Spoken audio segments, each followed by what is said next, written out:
한테 상사를 받았던 가사를 재현한 작품이에요. 그 가사는요, 지금 화엄사에 소장이 되어 있습니다.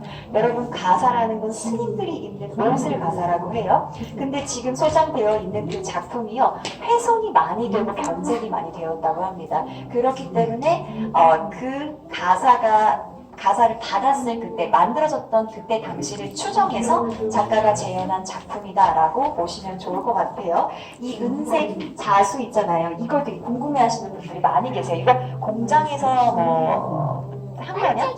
라고 물어보시는데, 다 손으로 자수를 수를 놓았다라고 보시면 될 것 같습니다. 놓아져 있죠? 오른쪽에는 학이라든지 왼쪽에 여기 지금 원앙이나 나비 아니면은 매화나 아래쪽에 모란 여기 지금 연꽃이죠. 연꽃, 모란 이런 꽃들이 지금 장식이 되어 있는데 이거는 왕실의 어떤 권위라든지 아니면 부부 해로를 상징하는 그런 기원하는 바람이 들어가 있는 작품이다라고 보시면 되겠죠. 보세요. 이 작품은 장석이라고 해요. 장석이 뭐냐면 전통 건축물이라든지 아니면 목가구에 사용이 되는 잠금용 장식 또는 어떤 잠금용 금속 또는 장식이다라고 생각을 하시면 돼요. 다시 한번 잠금용 금속 또는 장식. 여기 지금 보시면 이게 비각 자물쇠거든요. 이건 의거리 장, 옷장에 사용이 되는 자물쇠예요. 그 왼편이랑 아래쪽으로 시선을 돌리시면 원형 자물쇠 보이죠. 거기서 옆쪽 오른쪽으로 시선을 돌리시면 한박 자물쇠가 등장을 하는데 요거는 고급 가구에 들어가는 자물쇠다라고 보시면 됩니다. 사각 자물쇠는 그 옆쪽과 위편에 지금 이렇게 배치가 되어 있죠. 그리고 거기서 왼편 상단으로 시선 올리시면 요거는 이제 광두정이라고 해요. 그리고 이제 국화를 상징을 하는 것이고 귀장석은 모서리를 잘 접합되도록 또는 모서리를 싸도록 만든 장석이다라고 보시면 되겠습니다. 이 장석이 되게 잘 구현이 되어 있는 작품을 또 한번 뒤를 돌아서 감상을 해보도록. 작가가 재해석을 해서 만든 작품이다라고 보시면 되겠습니다. 보통 작가가 생각하기 조선시대 선비들이 사용했던 되게 간결하고도 단순한 그런 아름다움이 깃들어 있는 장이 오늘날에도 분명히 쓰임새가 있을 것이다 라고 생각을 해서 재현한 작품이다 라고 보시면 좋을 것 같습니다. 장의 복판을 가운데라고 하잖아요. 그렇죠? 이 장의 가운데를 보시면 요게 지금 여러분 오동나무거든요. 근데 오동나무를 지금 불로 그을리거나 인두로 살짝 지졌어요. 그래서 문지른 다음에 이 굉장히 좀 거친 표면을 갖다가 드러내고 얇은 표면은 좀 깎아내는 그런 방식, 그 방식을 낙동법이라고 하거든요. 그 낙동법을 사용을 해서 제작한 작품이라는 것을 또 기억을 해주시면 될 것 같습니다. 여기 지금 비각자물쇠 달려있는 거 보이시죠? 아까 장석, 그죠? 기억해 주시고요. 뒤를 돌아가기 전에 많이 봤던 가구 중에 하나예요. 이 위쪽에는 그죠? 잘 못 보셨을 수도 있긴 하지만 이 위쪽에는 이불을 놨죠. 그리고 장을 열어가지고 안쪽에는 자기가 사용하는 기물이라든지 아니면 옷가지들을 많이 넣는 굉장히 실용적인 가구의 일종이다라고 보시면 좋을 것 같습니다. 장을 제작할 때 사용이 된 나무는 느티나무인데요. 9년 동안 느티나무를 계속 빌에 맞게 잘라가지고 상당히 비대미와 안정감이 잘 결합이 된 작품이다라고 보시면 될 것 같고요. 여기 보시면 거멍쇠라는 장석을 달아서 무게감을 좀 줬습니다. 거멍쇠라는 건 검은 쇠라는 뜻을 가지고 있는 것이고요. 여기는 배꼽 모양의 지금 배꼽 자물쇠를 달아가지고 약간 후덕한 멋을 담아냈다라고 보시면 될 것 같아요. 자, 오른쪽으로 아시죠? 사랑방은 손님을 맞는 방인데 그 방에 서류라든지 벼루라든지 아니면 기물 같은 것을 놓는 서류함이라고 보면 되겠습니다. 그 서류함은 지금 구조 위에 올라가 있어요. 제가 이 서류함을 열어서 보여드리고 싶은데 상상을 한번 해보도록 하겠습니다. 이걸 열면은 하나의 복판이 나와요. 이동식 복판이. 근데 그 이동식 복판 위에는 보통 벼루를 올리고요. 그걸 살짝 열면 그거보다 더 얇은 복판이 나오는데 그 아래 서류를 넣었다라는 그런 예전에 어떻게 보면은 기록 같은 것들도 있고 그런 자국 같은 게 있어요. 그래서 이 작품을 연상이다라고 우리가 지금까지 부르고 있습니다. 이 나무는 느티나무에 오칠을 해가지고 이 작품은 느티나무에 오칠을 해가지고 제작을 했고요. 여기 봐도 마찬가지로 장석이 보이실 거예요. 이 장석은 국수형 거멀잡이 장석이라고 해요. 여기 보시면은 이 모서리 부분을 연결하듯이 감싸 쥐듯이 지금 장식이 되어 있는 장석이 눈에 들어오고요. 왼편 하단의 구조개도 마찬가지로 모서리를 싸고 있는 듯한 평면의 옆으로, 그러니까 이쪽 평면에서 왼쪽 평면으로 돌아가는 세모꼴 모양이, 구름 모양이 이 장석도 조금 눈에 띄는 그런 이제 특징이 가지고 있다라고 보시면 되겠고요. 뒤를 돌아가지고 이 장은요, 옆으로 여는 미닫이장이에요. 근데 미닫이장으로 열어 놓으면 이 겹치잖아요. 그럼 겹친 상태에서 여닫이로 한 번 더 열 수가 있어요. 그래서 어떻게 보면 이 장은요, 굉장히 시원하게 전면을 개방할 수 있는 특징을 가지고 있다라고 보시면 좋을 것 같아요. 골재는 참중나무인데 지금 전면에 이 문을 여닫는 부분 있잖아요. 앞판 같은 경우에는 황경나무를 사용을 해서 이게 자꾸 끊기네요, 여러분. 잠시만요. 황병나무를 사용을 해서 제작을 했고, 이쪽 안쪽으로 조금 들어오셔서 제가 지금 보는 부분에서 시선을 돌리셔서 보시면 마찬가지로 장을 제작할 때 쓰이는 낙동법이 이 가구에도 적용이 되었다라고 보시면 좋을 것 같습니다. 자, 저희는요, 뒤쪽으로 조금 대향랑이라는 작품이 보여요. 이 운봉수 대향랑이라는 작품은 원래 향랑이라는 거는요, 공중에 실내를 장식하기 위해서 만들었던 주머니라고, 그 실내 장식기 뭐 이렇게 생각을 하시면 돼요. 주머니라고 생각을 하시면 되고, 여기 자수 모양을 한번 들여다볼 건데 맨 위편에는 나비 문양 그려져 있죠. 지금 수 놓아져 있죠. 나비가 거꾸로, 그리고 그 아래쪽 원형 안에는 봉황이랑 봉황 두 마리의 구름이 들어가 있고, 그 양 사이드에 보시면 7보랑 8보 문양을 도안화해가지고 다복과 풍요로운 삶을 표현한 그 문양도 눈에 들어옵니다. 잘 보이진 않지만 이쪽에서. 그리고 맨 아래쪽에 보시면 6개의 꽃잎으로 이루어진, 저건 연꽃이에요. 근데 연꽃 안에는요, 모두 다 각기 다른 박쥐들이 들어가 있죠. 보이세요? 그리고 맨 아래쪽에 불로초가 새겨져 있는 그런 형식의 운봉수 대향랑을 지금 소개를 해드리고 있는데, 여기에는 다양한 자수 기법들이 사용이 되었습니다. 일단 이음수라는 건 아주 가는 선을 이용해가지고 수를 놓는 기법인데, 나비 안에 들어가 있는 흰색 선 있죠. 굉장히 얇죠. 저거 이음수를 사용해서 제작이 되었죠. 매듭수라는 건 뭐냐면 되게 입체적이고 구슬 모양의 동그란 매듭을, 그러니까 동그란 이 모양을 수를 놓을 때 사용이 되는 그런 이제 기법을 매듭수라고 하고, 자련수라는 게 또 사용이 되는데, 자련수라는 건 문양을 굉장히 사실적으로 표현할 때 사용하는 기법이다라고 보시면 되겠습니다. 풀립수 같은 것도 사용이 됐어요. 그건 뭐냐면 이 지금 연꽃 모양 이 위쪽이 되게 뾰족한 부분 있죠. 그러니까 뾰족한 부분에 수를 놓을 때 사용하는 기법을 풀립수라고 합니다. 다양한 자수 기법이 적용이 된 운봉수 대향랑, 저희가 좀 예전에 왕이 있고 왕세자가 있으면 이제부터 이 왕세자가 왕이 될 때 이 왕세자 호칭을 다르게 불러야 할 거 아니에요. 그래서 그 의식 같은 걸 치를 때 왕세자 그 호칭을 앞으로 우리가 이런 식으로 부르겠다라는 내용을 갖다가 죽책이라는데, 즉 대나무로 엮은 책에다가 적습니다. 그 대나무로 엮은 책을 넣는 함을 죽책함이다라고 보시면 좋을 것 같아요.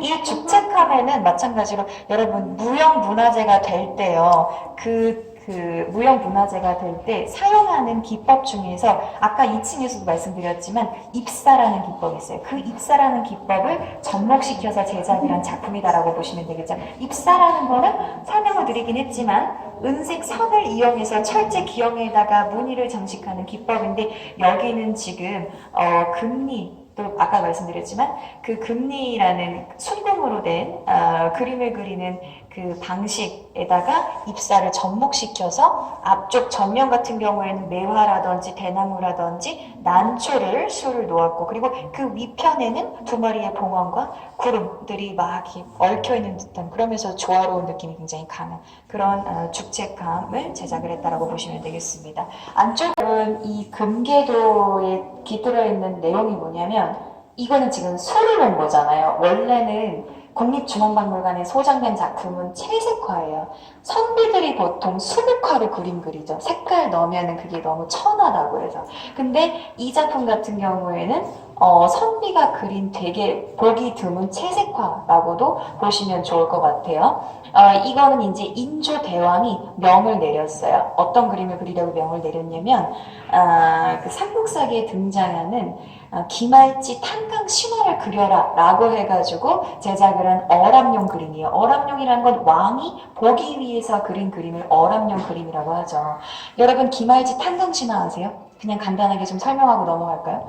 그 예전에 신라시대 한 왕이 자기 호공이라는 그 신하한테 뭔가 시켰어요. 근데 그 호동이라는 신하가 이제 바깥에 나가서 숲을 이제 거닐고 있는데 이 숲에 밑쪽에서 자색 구름이 내려오고 이 숲 속에서는 막 광채가 나는 거예요. 그래서 그 숲을 한번 가봤다고 합니다. 그랬더니 구름이랑 이 나뭇가지랑 연결되어 있는 부분에 금괴가 하나 걸려 있더랍니다. 그래서 근데 금괴에서 계속 빛이 나는 거예요. 그래서 왕한테 가서 알렸어요.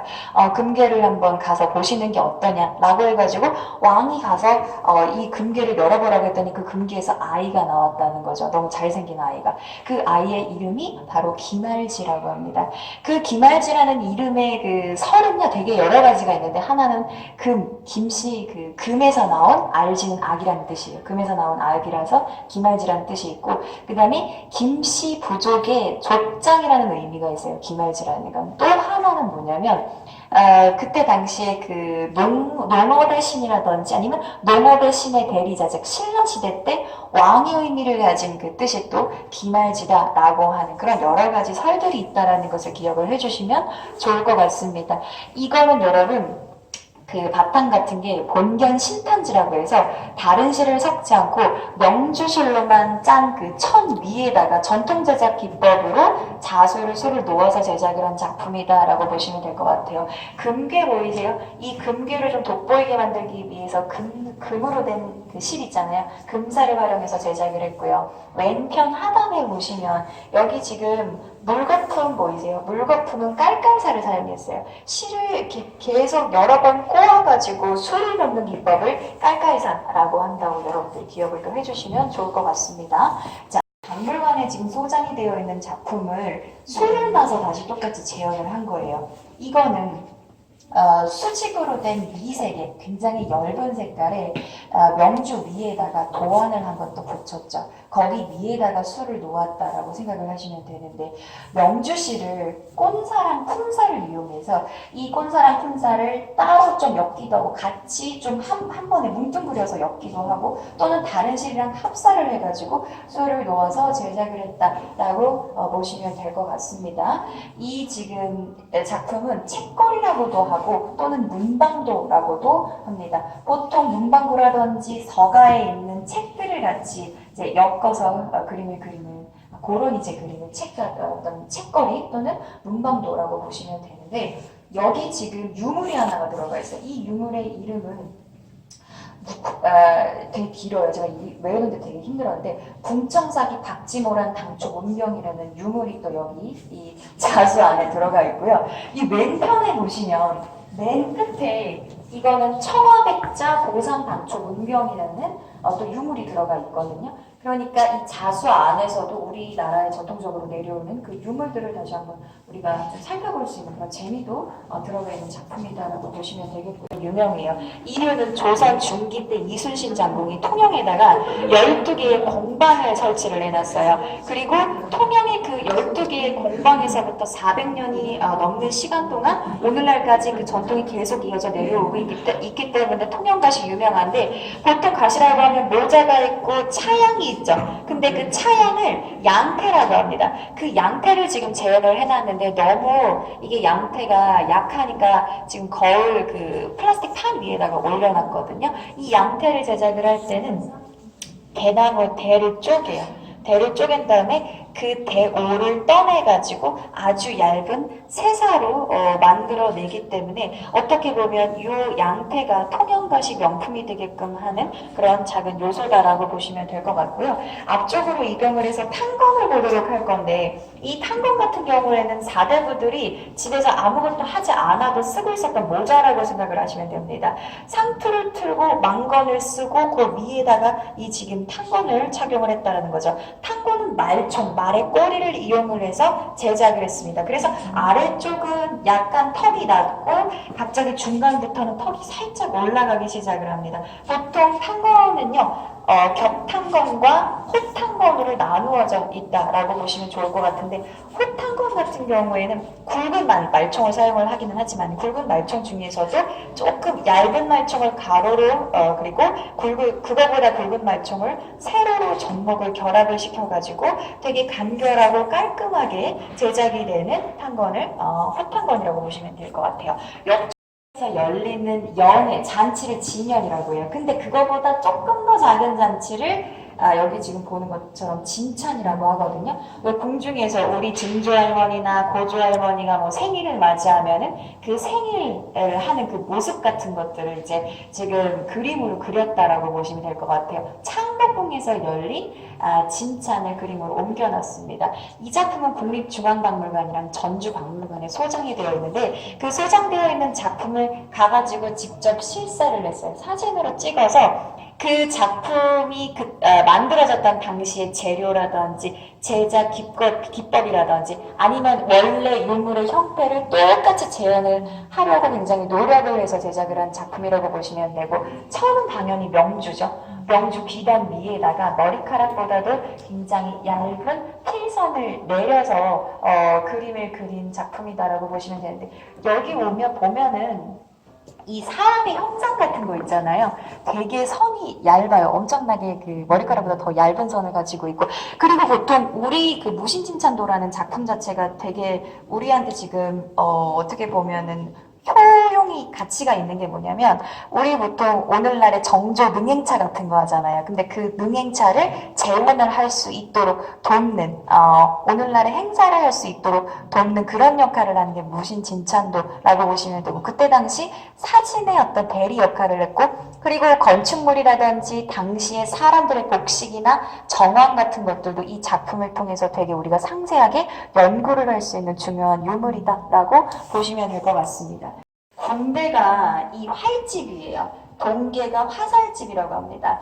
조선시대 그 태종 이성계가 썼던 활집이랑 화살집이 이제 찍힌 사진을 보고서 제안을 했어요. 둘 다 소가죽을 썼고요. 그 가죽을 갖다가 물에 적셔서 물성형하는 기법을 활용해 제작을 한 작품이다라고 보시면 될 것 같아요. 이 지금 아래쪽에 깔려있는 궁대, 활집 같은 경우에는 연화 당초문을 새겨 넣었고요. 왼편에 어동기, 화살집은 이거 두 개 원래 잘라져 있었어요. 따로따로 만들어요. 화살집 이 바깥면, 뒷면을 갖다가 그리고 그걸 옆에서 이어 붙인 거예요. 그리고 그 안쪽에는 지금 박쥐 문양을 따로 또 붙여가지고 바깥에 돌출되도록 입체적으로 표현을 한 면 또 확인을 하실 수가 있을 것 같고 이 활집이랑 어울리는 위쪽에는 지금 뱀가죽을 사용을 해서 제작을 했어요. 뱀가죽 사용해서 이 활에 휘어있는 곡선을 더 부각을 시켰고 가운데는 가오리 가죽을 사용해서 절대 활을 쥐었을 때 미끄러지지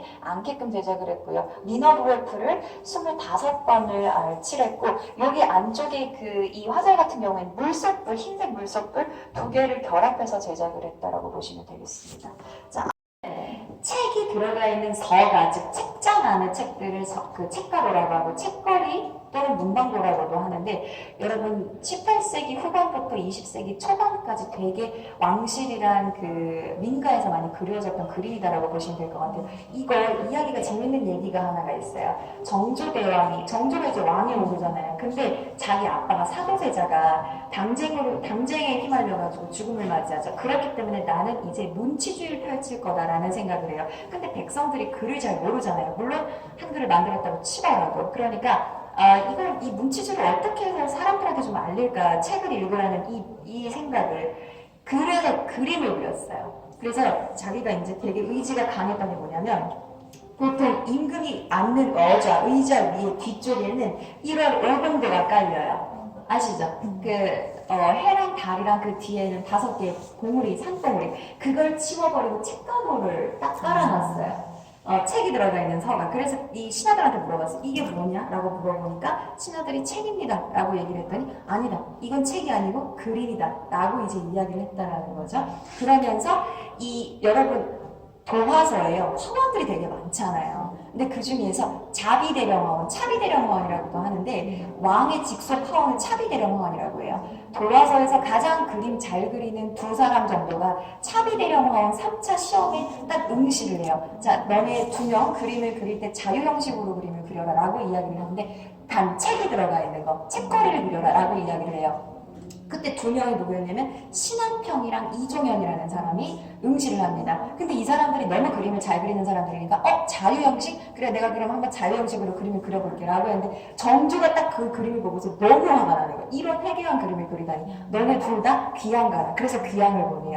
신한평이랑 이종현이라는 사람이 책거리를 잘못 그려서 귀양을 가는 거예요. 근데 이 신한평이라는 사람은 누굴까요 여러분? 신윤보가. 그렇지. 신윤복의 아버지가 그림 잘못 그려가지고 귀향을 가는 그런 사태가 벌어지게 됩니다. 이 이종현이라는 사람의 할아버지는 책가루를 너무 잘 그려가지고 그때 당시에 왕실에서 되게 유명했던 그런 사람이거든요. 근데 그 자손이 지금 책거리 잘못 그려가지고 귀향을 간 거예요. 그런 일들이 있었어요. 그만큼 정조는 책거리에 대한 애착을 굉장히 많이 가지고 있었다. 왕실에서 처음 책거리가 시작이 되고 그게 민속으로, 그러니까 민가에 조금씩 내려가서 그림을 그리게 되었다는 것을 기억을 해주시면 되겠죠. 는 지금 다양한 그 문양들이 그려져 있는데 여기 보시면 매화 같은 경우에는 장수를 상징을 하죠. 그리고 연꽃 같은 경우에 여기 지금 모랑 같은 경우에는 부귀 영화를 상징하고 연꽃은 또 무병장수한다라는 의미를 가지고 있기도 합니다. 이 뒤편에 지금 여의도문 보이세요? 보통 우리 일상이 좀 여의하게 돌아갔으면 좋겠다. 내가 바라는 대로 모든 일이 이루어졌으면 좋겠다라는 뜻을 가지고 있습니다. 여의도문. 그리고 꽃장식으로 지금 채색이 되어 있고 이거 컬러 같은 경우에는 대자라는 어두운 붉은색이랑 그 다음에 약간 금색 계열이 같이 섞여서 되게 약간 진중하면서도 고급스러운 느낌이 들게끔 제작을 했다라고 생각을 하시면 좋을 것 같아요. 앞쪽으로 이동을 하시면 여기 지금 가지도 보이고 석류 알 꺼내서 보여주고 있는 거 보이세요? 특히나 아이를 많이 낳는데 다 조금 남아선호사상 남자아이를 많이 낳아라 라는 뜻을 또 가지고 있는 작품들이라고 보시면 되고 여기 지금 문방구라든지 아니면 산호 같은 것들도 눈에 들어오는데 그건 학업에 정진해서 우리 입신양명해라 즉 출세해라 행복하게 잘 살아라 라는 또 의미들이 이 책 거리 안에 모두 다 들어가 있다라고 보시면 좋을 것 같습니다. 자, 안쪽으로 벽이라든지 아니면은 건축물에다가 색깔을 칠하는 걸 단청이라고 하잖아요. 근데 오방색을 많이 사용했어요. 여긴 지금 오방색이 플러스 뭐 갈색도 들어가 있고 황색도 들어가 있고 연두색도 들어가 있는데 그 단청의 오방색이 주는 어떤 신묘한 기운 그리고 우리에게 전해져 오는 그런 뭐라 그럴까요? 상서로운 기운 같은 게 과거에만 머무르지 않고 계속해서 현재까지 쭉 이어져 내려오기를 바라는 작가의 마음이 담긴 작품이다라고 보시면 좋을 것 같습니다. 자, 이 왼편에 있는 떡살은 장방형 떡살이라고 해서 떡의 문양이 더 명료하게 찍히도록 만든 그런 떡살이고 오른편 맨 끝에 보시면 손잡이 떡살 눈에 들어오세요? 이거 손잡이가 있기 때문에 편리하잖아요. 관아나 궁에서 사용을 했어요. 육면 떡살 같은 경우에는 원형 절판에다가 떡 무늬를 찍도록 만든 그런 이제 떡살이라고 보시면 되고 사면 떡살 같은 경우에는 작가가 실제로 보거나 눈으로 보거나 기록에 의해서 이제 자기가 본 그 떡살 문양을 똑같이 사면 떡살로 재현을 했다라고 보시면 되겠습니다. 자, 여기 지금 아미타불이 회상이라는 건 법회를 하는 건 회상이라고 해요. 그 법회를 듣기 위해서 모인 보살들이 눈에 들어오실 겁니다. 이런 그림은 보통 경기도나 서울이나 아니면 강원도 지방에서 많이 그려졌다라는 것을 기억을 해주시고요. 그리고 아래쪽에 보시면 맨 아래 왕생한 그 중생들이 연꽃 위에 이렇게 앉아있는 거 보이세요? 왕생했다는 건 죽었다가 다시 태어난 걸 왕생했다고 해요. 그리고 이 법회에서 이제 회상을, 즉 법회를 다 듣고 와가지고 이 구름을 타고 내려, 예를 들면 아미타불이라든지 뭐 다른 보살들이 이 왕생한 중생들에게 이제 다음 생에는 너희가 깨달음을 얻어서 부처가 되라, 즉 내 생에는 선물해라 라는 의미를 지금 손에서 이렇게 빛이 내려가고 있는 형태로 전해주고 있는 작품이다 라고 보시면 좋을 것 같습니다. 보통 이렇게 작품 그릴 때는요, 격자무늬 형식으로 제작을 한다라는 것, 구면을 이용해서 격자무늬 형식으로 제작을 한다는 게 또 이 작품의 특징이라고 보시면 되겠죠. 자, 여러분 해설은 여기서 마치도록 할 건데, 지금까지 그 한국 전사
처음 와가지고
있는 예복을 노건삼이라고 해요. 이 노건삼의 특징은 일단은 화장 길이가 약 130.5cm입니다. 화장이 뭐냐면요, 여러분. 깃이적 있잖아요. 깃 가운데를 깃고대라고 해요. 깃고대에서부터 팔까지의 길이를 화장 길이라고 합니다. 그리고 공중 원삼의 특징인 다홍색과 노란색의 색도, 그리고 그 옆쪽에는 소매뿌리에는 홀겹의 한삼을 달아서 소매를 장식을 했다라고 보시면 되고요. 가운데에는 다홍색 대, 여러분 대가 허리띠잖아요. 그 대를 사용해서 제작을 했고, 이 작품 같은 경우에 그 조선시대에 호도 두 개를 갖다 겹쳐가지고 바느질을 하는 그 겹을 바느질법으로 제작을 한 작품이다라고 보시면 되겠죠. 자, 조금만 더 앞쪽으로 이동을 해서 맨 앞 세 가지 옷을 세트로 입어가지고 포일습이라고 이름 붙였다고 해요. 예전에 요게 지금 철릭인데 조금 이따가 제가 먼저 나중에 참고해서 소개를 해드리도록 할 거예요.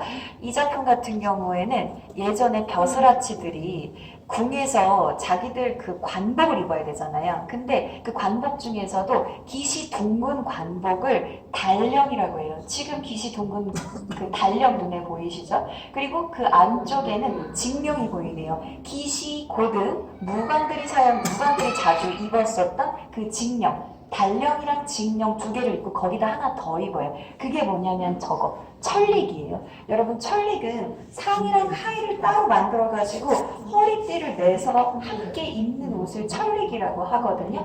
이 작품 같은 경우에는 이응해라는 장군의 유물을 명주실에다가 생명주에다가 그 쪼겸색을 해가지고 천연 염색으로 호도수로 제작을 한 작품이다라고 보시면 되겠습니다. 즉 포일습은 단령과 직령과 천릭을 함께 입는 옷. 그러니까 그때 당시 조선시대의 전통 바느질 기법에 대해서도 한층 더 자세하게 알아볼 수 있는 그런 작품이다라고 보시면 되겠죠. 자, 알 거예요. 아까 말씀을 드렸었죠. 대라는 거, 허리띠를 전통적으로 대라고 해요. 근데 대 중에서도 노예거치에서 뽑은 실, 그 실이 재료가 되는 대를 사대라고 합니다. 이해가 되세요?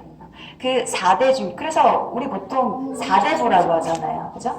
근데 그 4대 중에서도 사선의 능조직을 가지고 있고, 여기 지금 보시는 것처럼 약간 널쩍하고 대가 조금 이렇게 눌려져 있는 듯한 이런 모양의 대를 광다회라고 합니다. 여러분이 광다회 같은 경우에는요, 예전에 왕들이 행차를 나갈 때 그 행차를 수행하는 어떤 벼슬아치들, 그렇죠? 또는 이 외국으로 사신으로 파견을 나갈 때 자기들이 입는 관복, 즉 용복에다가 다는 그런 허리띠를 여러분들 이제 광다회라고 생각을 해주시면 좋을 것 같아요. 그러니까 많은 활동, 많은 움직임이 있을 때 이 광다회를 사용을 했다라고 보시면 될 것 같고, 왼쪽에는 쪼겸색으로 파란색 광다회, 그리고 오른쪽은 홍화. 여러분 홍화 아세요? 꽃, 빨간색 꽃. 그 홍화 염색으로 색을 낸 붉은색 광다회를 보실 수가 있는데, 요거 지금 대랑 망수랑 수를 같이 연결을 해서 어떻게 보면 약간 조금 더 기품 있는 듯한 느낌을 살려서 제작을 한 작품이다라고 보시면 되겠습니다.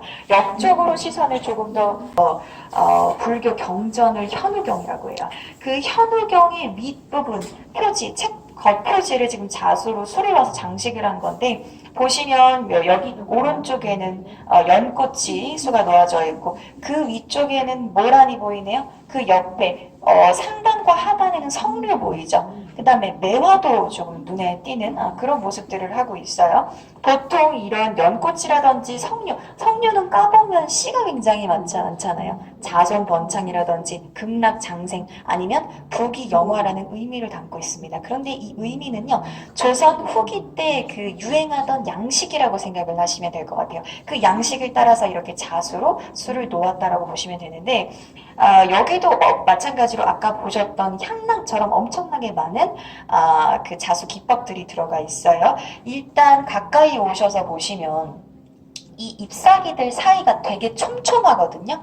이걸 씨앗수라고 해요. 마치 만날 것처럼 수를 놓은 부분들. 그리고 여기 지금 보시면은 잎맥을 중심으로 해서 왼편이랑 오른편으로 나누어 가지고 잎사귀를 표현한 자수 기법을 그 가름수라고 합니다. 가름수라고 하고, 여기 지금 연꽃이라든지 아니면 매화 같은 부분들에 들어가 있는 문양을 사실적으로 표현하는 자련수, 그리고 넓은 그 문양을 이제 표현을 할 때 쓰이는 자릿수 같은 기법들이 이 작품들에 들어가 있다라고 보시면 되겠습니다. 옆쪽 왼편으로 나타내는 컬러, 흰색, 까만색, 노란색, 빨간색, 파란색, 요 지금 5가지 5색 비단을 사용해서 제작한 이 오방랑 보이실 건데, 왼편이랑 오른편에 지금 매듭 보이세요? 이 매듭 같은 경우에는 궁중에서 사용하던 가지 방석 매듭을 똑같이 재현을 한 겁니다. 그리고 왼편에는 오양랑이 보이는데 5가지의 약을 넣어서 가지고 다녔던 주머니를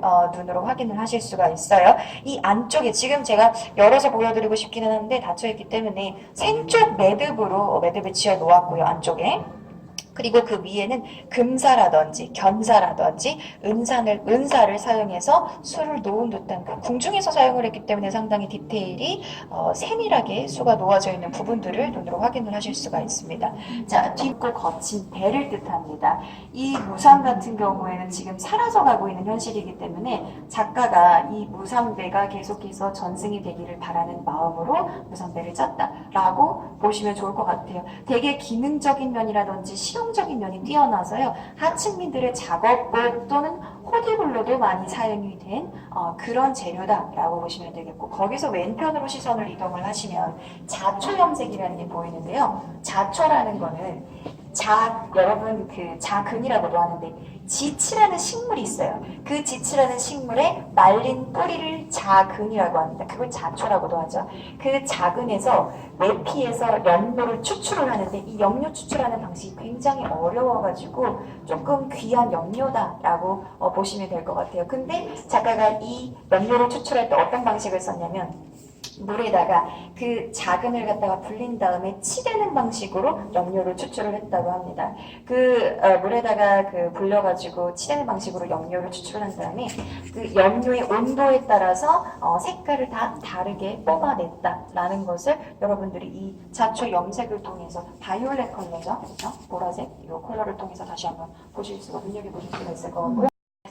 보통 백절 유계호는요 작은 항아리랑 큰 항아리가 한 쌍으로 이루어져 있고 그걸 전통 제작 기법에 따라서 유사하게 제안을 한 건데 이 지금 작품 같은 경우에는 품질이 굉장히 높고 순백의 어떤 질을 가지고 있어서요 오늘날의 경기도 광주에 있는 관요에서 이 작품들이 재현이 되지 않았나라고 추정을 하고 있습니다. 그 옆쪽으로 시선을 돌리시면 달항아리가 보이는데 이 달항아리 같은 경우에는 일반적인 그냥 항아리가 아니고 한지로 제작이 됐어요. 이거 지장공예 작품이에요. 지는 종이 지자죠. 장은 장식이란 뜻인데 종이로 장식을 했다라는 거예요. 기본적으로 틀을 만들어 놓고 한지를 한 번, 두 번, 세 번 계속해서 안쪽이랑 바깥쪽에 발라가지고 만드는 작품이에요. 제작을 할 때는요. 당나무 껍질을 다 벗겨가지고 그걸 가공을 합니다. 거기다가 천연풀을 섞어서 반죽을 되게 찰지게 해요. 그리고 그 반죽을 기본 틀에다가 초벌, 재벌, 산벌 계속 붙입니다. 그리고 나서 마르게 되죠. 마르면 튀어나온 부분을 다시 눌러줘요. 누른 다음에 또 말려요. 한 번 더 말리고 나서 그 다음에 완전히 마르게 되면 틀에서 칼로 이렇게 잘라가지고 띄어냅니다. 띄어내가지고 또 이 칼로 잘라낸 부분이 좀 묻잖아요. 그럼 그 부분은 또 한지로 장식을 해가지고 만든 작품이다라고 보시면 돼요. 이거 오칠도 안 했고요. 그 다음에 천연 풀만 3번 발라가지고 제작을 한 작품이다라고 보시면 될 것 같아요. 사포질도 안 했어요. 그 위가 여기가 약간 망가질까봐 조금 연약한 그런 부분이 망가질까봐 옷 그 천연 풀로만 3번 지금 바른 거고 그 오른편에 지호 항아리 보이시죠? 이건 여러분 곡식을 담는 항아리예요.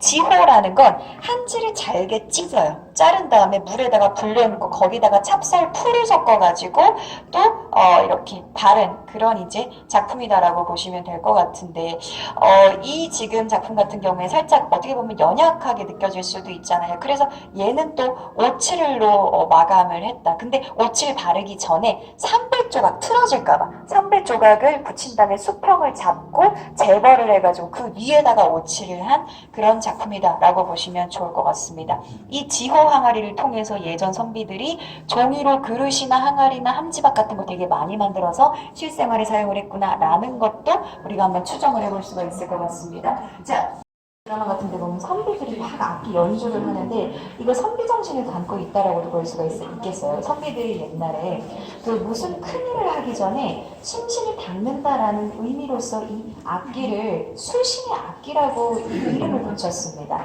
그래서 자기 그 방 안에다가 이 검은고랑 또 악보 같은 거를 같이 보관을 하고 있어. 그걸 또 하나의 자랑으로 여겼다라고도 합니다. 그래서인지 이 검은고의 애칭은 백악지장이죠. 악기들 중에 가장 으뜸이 되는 악기다라는 뜻을 가지고 있다라고 보시면 될 것 같습니다. 검은고를 제작을 할 때 일단 몇 가지 특징부터 좀 살펴보도록 할 건데 여기 지금 보시면 1궤가 보여요. 이게 1궤예요. 궤가 16개가 있어요. 하나, 한 개, 두 개, 세 개, 네 개 이렇게 1궤랑 왼편에는 봉미가 있어요. 봉미랑 1궤 사이에는 금리화가 그려져 있는 거 보이세요? 순금으로만 회화를 그렸다고 해서 이 그림을 금리화라고 합니다. 그런 장식이 들어가 있는 게 특징이고 오른편 끝으로 시선을 이동을 하셔서 제 손을 따라 오시면요. 맨 끝에 줄이 연결이 되어 있는 부분 그 나무 부분을요. 현침이라고 해요. 현침이랑 1궤 사이에는 무언가 그 약간 좀 색깔이 갈색인 듯한 가죽이 붙어 있는데 여기에는 원래 소가죽을 묻힌다고 해요. 근데 작가는 약간 어두운 면에 산뜻이 가죽을 묻혀서 장식을 했다는 게 특징이고, 현을 한번 볼까요? 이거 다 명주인데 명주 생사를 합쳐가지고 꼬아서 지금 수증기에 쪄가지고 제작을 했는데, 이 지금 현 같은 경우에는요 올해 굵기가 약간 달라요. 그 올해 굵기에 따라서 뭐 4가닥을 꼰다든지 뭐 10가닥을 꼰다든지, 그러니까 그 가닥에 맞게끔 꼬아서 수증기에 쪄서 제작을 한 작품이다라고 보시면 될 것 같고요. 궤도 지금 간격 보이세요? 높이도 살짝 달라요. 이 간격이라든지 높이를 오늘날의 연주자들도 손쉽게 연주를 할 수 있도록 균형을 맞춰서 제작을 했다는 게 특징입니다. 자, 오른편으로 넘어가서요. 작품을 조금 더 소목들을 많이 보셨어요. 소목이라는 건 가구 위주로 출품이 된 작품을 소목이라고 하는데, 이 작품은 가구임에도 불구하고 나전으로 상을 받았어요. 이해가 되시죠? 작품 보시면 여기 지금 위쪽 한번 볼까요? 금속 선 보이세요? 장식은 금속 선이랑 대모, 그 다음에 나전, 이 3가지가 장식 그 문양으로 사용이 되었습니다. 대모라는 건 뭐냐면 거북이 등껍질을 대모라고 해요. 여기 지금 이렇게 보이는 게 다 대모거든요. 이 대모를 사용하는 기법이 고려시대 때부터 전해져 오는데, 거북이 등껍질을 얇게 갈아요. 그 다음에 그 뒷면에다가 금박을 붙인다든지 아니면 채색을 해가지고, 그게 이렇게 밖에서 봤을 때 약간 얇게 표면에 비치도록 만드는 기법을 복채라고 해요. 그 복채라는 기법을 활용해서 검은 바탕에 대모 장식을 넣어서 지금 제작을 한 작품이다라고 보시면 되고요. 아까 나전이 사용이 됐다고 말씀을 드렸는데, 나전은 그럼 어딨냐? 여기 있습니다. 용의 눈 모양에 지금 나전이 들어가 있는 게 보이시죠? 나전이라는 건 뭘까요? 여러분, 자개 있죠? 자개라는 건 또 뭐예요? 전복 그 등껍질을 이렇게 빛나는 부분을 갖다가 약간 갈아가지고 그거를 붙여넣거나 아니면 박아놓는 방식을 나전이라고 하잖아요. 그쵸? 그런 방식을 통해서 제작이 되었고, 대만다리장이라는 건 머릿맡에다가 두고 쓰는 장이라고 해서 이 위에다가 아까 마찬가지 뭐 기물을 올려놓는다거나 안쪽에다가 뭐 자기가 쓰는 어떤 물건들, 기물 같은 걸 같이 보관을 하는 장이다라고 보시면 되겠죠. 자, 뒤를